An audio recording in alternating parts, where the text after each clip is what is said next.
Nothing in life is to be feared. It is only to be understood. Now is the time to understand more, so that we may fear less. That's Marie Curie, and it feels really relevant today. Welcome back to the Deep Dive. Bye, everyone. You've brought us a really critical topic today. It's been a persistent challenge for India's internal security for, gosh, decades now. That's right. We're doing a deep dive into the Maoist insurgency, often called left-wing extremism. And we're basing our discussion on a recent BBC article titled, India's Jungle Insurgency Nears Its End. Yeah, and our goal really is to use this article to, unpack the whole thing, look at the history, the recent news that suggests it might be winding down, and explore the different takes on it, what's actually happening. Exactly. And why does this matter? Well, for anyone trying to understand India's security, its social fabric, and particularly for those preparing for exams, maybe like the UPSC, this is, well, it's pretty significant stuff. It's key current affairs. Definitely. So let's get into it. Okay, so to get a handle on where we are now, we kind of need to look back, right? Absolutely. This Maoist insurgency, often called Naxalism, that name comes from a specific event, doesn't it? Yeah, Naxalbari village, West Bengal, 1967. A big uprising. But the ideas, the ideology, they go back even further. You can trace roots to a major peasant uprising in Telangana way back in 1946, so a long history there. And then it sort of formalized over time. Right. It really took its current shape in 2004 with the merger forming the CPI, Maoist. And at its peak, this wasn't just a small localized thing. We're talking about the Red Corridor. Yeah, a huge area. Central and eastern India, Jharkhand down to Maharashtra, impacting like over a third of the country's districts at one point. Massive scale. And their stated aim, what were they fighting for, according to them? Well, they say it's for the rights of indigenous tribes, the Adivasis, and the rural poor, arguing against decades of state neglect, land being taken away, that sort of thing. It became such a major issue that I remember former PM Manmohan Singh called it India's greatest internal security threat. He did. And the human cost. It's just staggering. The South Asian terrorism portal figures suggest nearly 12,000 lives lost just since 2000. Wow. That's, yeah, a huge number. So that history kind of sets the scene for what the BBC article is really focusing on now. These recent developments suggesting maybe a decline. Right. And the big one was just last week. Exactly. The killing of Nambala Kashavarao, also known as Basavaraju, described as the country's most wanted Maoist leader. He was killed with, what, 26 others? In Chhattisgarh? Yes, in a security operation. And tragically, a police officer also died in that engagement.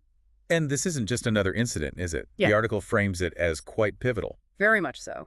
Basavaraju's death is seen as breaking through their sort of last major defensive line in Bastar, Chhattisgarh. That really dense forest area, their main stronghold since the 80s. That's the one. India's Home Minister Amit Shah even called the operation the most decisive strike in 3 decades.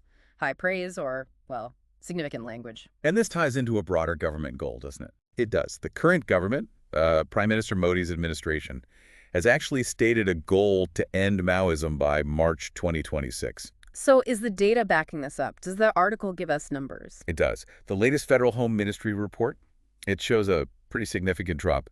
Violent incidents down 48% between 2013 and 2023. From over 1,100 down to under 600. Right. And deaths related to the violence. Right. Down even more, 65%. From nearly 400 to 138 in that same period. That seems pretty conclusive, but there was a small caveat, wasn't there? Ah, yes. Good point.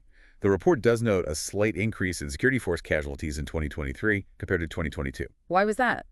The article suggests it's because the operations have intensified, pushing deeper into those core Maoist areas. So more contact, potentially more risk for the forces leading the push. Makes sense. And where is the conflict still most intense, according to the 2023 data? Overwhelmingly Chhattisgarh. It accounted for like 63% of incidents and 66% of deaths. Wow, nearly 2/3. Yeah. Followed by Jharkhand, which had about 27% of incidents and 23% of deaths. And some other states still seeing incidents. A few, Maharashtra, Odisha, Madhya Pradesh, Bihar were also mentioned, but, fewer incidents there. And just to bring home the reality of the violence that still happens, the article mentions that attack in Dantewada last year. Right, 2023. A vehicle hit an IED. 10 police personnel and their driver were killed, blamed on Maoist rebels. A stark reminder. So, okay, we have this long history, the peak, the recent decline in numbers, and this major leadership kill. Which brings us to the big question the article explores. Is this really the end? Or just, another dip. Exactly. Is the insurgency on its last legs, or is this a pause before something else? And the BBC piece gives us some really interesting and different perspectives on this. Yeah, it does. On one hand, you've got the view that emphasizes, well, state action and just changing times. Like the view from M.A. Ganapathy, the former Home Ministry official. Right. He argues that the state police in Chhattisgarh are just much more capable now than, say, a decade ago. Better equipped, better trained. Seems so. And he highlights these precise state-led strikes backed up by the central paramilitary forces. Better coordination, too, apparently. How so? Clearer roles. Paramilitary holds the ground gained, state forces focus on intelligence, targeted hits, that kind of thing. Okay, so improved security response. What else does he point to? He also thinks the ideology itself is losing steam, especially with younger, educated people. He says they're just not interested anymore. And the death of Basavaraju. Low morale after that, he believes. Says they're on their last leg. But really key point he makes is about connectivity. Mobile phones, roads, internet. Exactly. Access to all that, even in remote areas, exposes people to the outside world. Makes them more aware, more aspirational, as he puts it. Yeah. Less likely to support an armed underground movement. So the world has changed, and the movement hasn't kept up. That's his argument. Maoists are out of sync with new social realities. You can't just hide in the jungle anymore. His bottom line is, without mass support, no insurgency can survive. A pretty strong case for it being over, but the article doesn't stop there. No, it presents other views. Like N. Venugopal, a journalist and social scientist who's followed this for years. And he's more cautious. He is.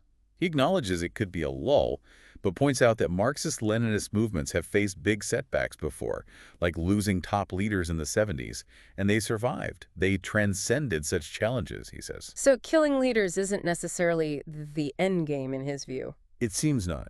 He suggests their strategy might need a rethink, but not necessarily that the movement itself is finished. Interesting. And then there's that perspective from the former insider, the sympathizer. Yeah, anonymously quoted. They point to something deeper, a political disconnect. What do they mean by that? They argue that while the movement did achieve things like, social justice gains in Telangana, uniting tribes in Chhattisgarh, they fundamentally failed to forge it into a cohesive political force. So success on the ground didn't translate into lasting political power. Apparently not.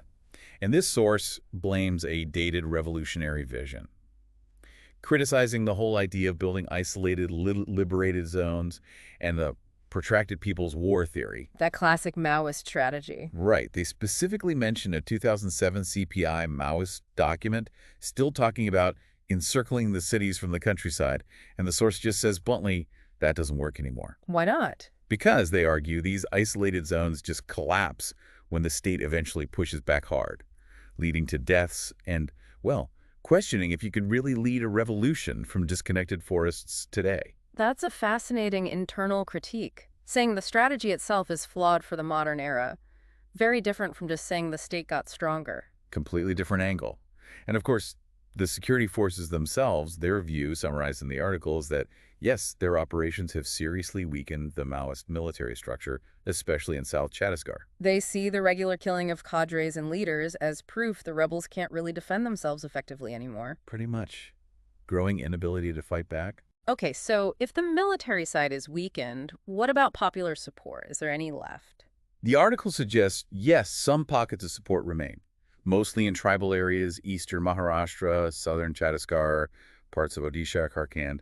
But crucially, without that strong military base they once had. Right. And it's really important to understand why these specific areas have been battlegrounds for so long, the resource angle. Oh, absolutely key. The article really drives this home. These Maoist-affected states, they're not just forests, they're incredibly rich in minerals, making them, as the article says, sites of intense resource battles. Chhattisgarh being the prime example again. Exactly. Sole producer of tin concentrates, leading source of coal, iron ore, bauxite, dolomite. Yeah. Huge reserves of valuable stuff. And yet, historically, mining companies struggle to get in there. And Venugopal, the analyst we mentioned, links that directly to the insurgency. He says the Maoists, with their slogan, Jal, Jangal, Jameen, Water, Forest, Land, basically asserted that these resources belong to the local tribes, not corporations. So they actively blocked access. Effectively, yes. Hindered mining operations for years. Which makes the next point in the article really telling. The shift that's happening now. With the Maoists weakened, the article mentions an official notification about at least 4 mines in Chhattisgarh going to preferred bidders after auctions in May. So less insurgency, more mining access. A direct correlation. It certainly looks that way. Really underscores that economic dimension. It wasn't just ideology. It was fundamentally about control of land and resources. So, given all this, what about the future? If the movement is weakened, if resources are opening up, what do these different voices see happening next? Well, Mr. Ganapathy, the former official, is pretty clear. He doesn't see much hope for a real Maoist fight back. He thinks it's time for dialogue. Negotiation. Yeah. He suggests they should approach the government, maybe unconditionally or even lay down the conditions. Basically, stop sacrificing fighters without a purpose. His view is the military path is closed for them. But Venugopal disagrees. He offers that counterpoint again. He says, sure, leaders might fall, but anger remains where you have injustice. A powerful line. It is. Wherever injustice exists, there will be movements. He thinks maybe future movements won't call themselves Maoist, but the resistance, fueled by those underlying issues, will continue in some form. So the form might change, but the root causes could spark new things. That's his take. And he sees the real challenge as figuring out how to blend any remaining underground struggle with electoral politics. Interesting. And is there actually political support for dialogue? Yes, the article notes this, especially in states like Telangana and Andhra Pradesh, where the movement still has, some historical social legitimacy from past anti-caste struggles. Who's calling for talks? Both the ruling Congress Party and the main opposition BRS in Telangana have publicly supported calls for a ceasefire. And 10 smaller left parties in the region, too. Why now? It's seen partly as a way to protect the remaining Maoist cadres and leaders. Give them an off-ramp, perhaps. And civil society is involved, too. Activists are pushing for peace. The article quotes Ranjit Soor from the APDR calling for a 2-step process, an immediate ceasefire, followed by peace talks. So it's complex. The security side sees an endgame, but others see ongoing issues and are pushing for dialogue. Exactly. Different paths forward being considered. Okay, so let's bring this back to you, our listener. Especially if you're tracking current affairs for exams like UPSC or just want to understand India better.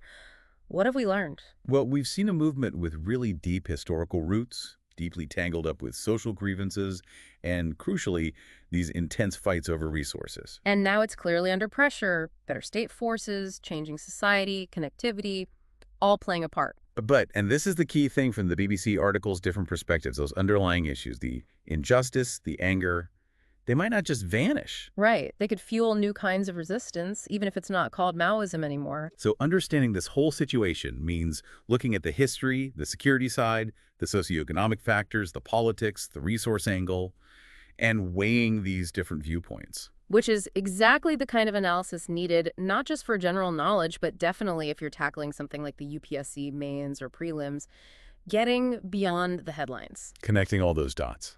So as we wrap up, the evidence in the BBC article does strongly suggest the Maoist insurgency in its familiar form might be nearing an end.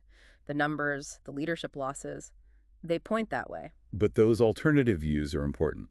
That reminder that root causes injustice, anger over resources could persist. Which leaves us with that really provocative thought from one of the observers. Yeah.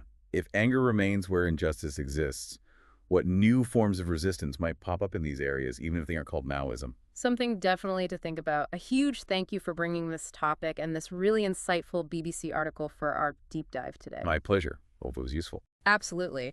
And if you, our listener, found this valuable, especially for understanding this complex issue or for your exam prep, please do give us a like and subscribe to the deep dive for more discussions like this. And drop a comment below. Let us know your thoughts or any questions you still have. We really appreciate you joining us. Until next time.